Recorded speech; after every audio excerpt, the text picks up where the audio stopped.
the artist that we had up there, and I haven't used it yet because I'm afraid of. Oh, who did you buy? One of the guy in the center. How do you say that? I'll think of it in a minute. Nick Jordan. Nick Jorling's mugs. Yeah. It's pretty tough to buy a $32 cup. It's pretty hard. It's a lot of money for a coffee mug, but it's got to fit my hand perfectly. Yeah. And hold just the right amount of coffee. So I went around, I picked up every one of his mugs on the table, and I found mine, the one I wanted, the one I liked looking at and the one I used. That was it. So anyway, I make a lot of coffee mugs, and what I will do is I don't throw off the hump.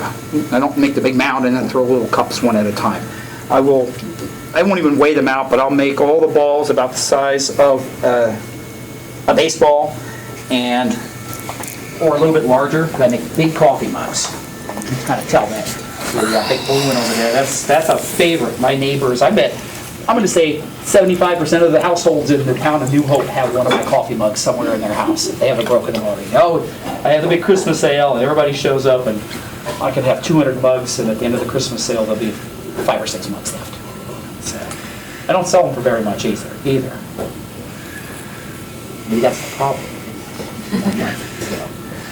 Well, people are still buying them, so you can raise the price a little bit. If I raise the price too much, then a little bit. I have a little corner in my studio, which right now is not set up, but it's normally set up like a little showroom, just with some shelves, that all the neighbors know that they can call me anytime, or if my door's open, they can stop by.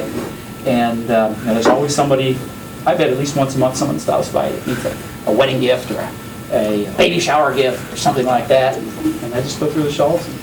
What do you get for a baby shower gift? I don't know. Ceramic. I have no idea. Ceramic pacifier?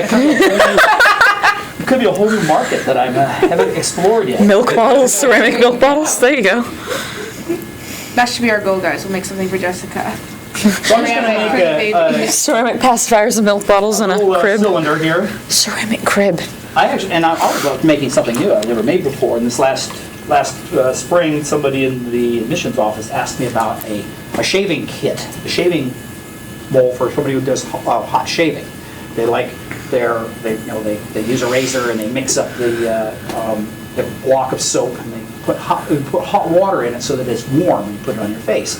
But it's a double walled thing, so it's a bowl.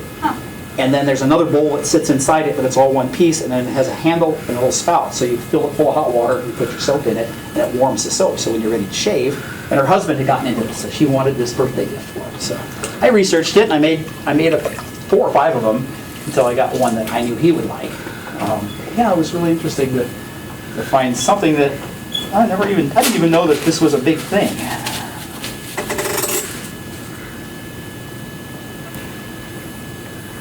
So my mugs always have a heavy rim.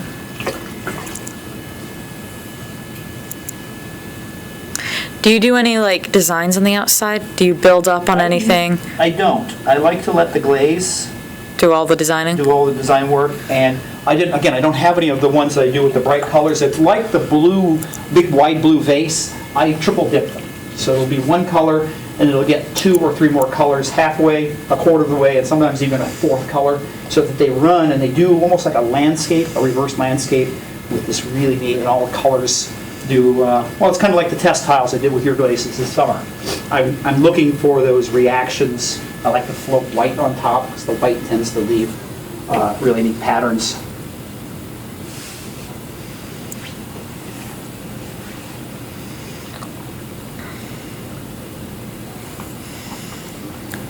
And I do my handles when they're leather hard. And I do the handles that I make them, I let them get leather hard. How do you do them here? Do you do them wet? Do you make the cups and you pick the handle and you pull the handle? Yeah. You make them separate. Separate. That was the way, I do everything the way I was taught. And yet I watch these guys put a little wad on and they'll hold the cup sideways and they'll actually stretch the handle on the cup and they look beautiful. So that's my coffee mug. And this is one that I do just take that extra effort to, more effort than it's worth sometimes. So I'm just taking it flat and just allowing the clay pulling on it, and it gives you that real nice, there's no sand now on it.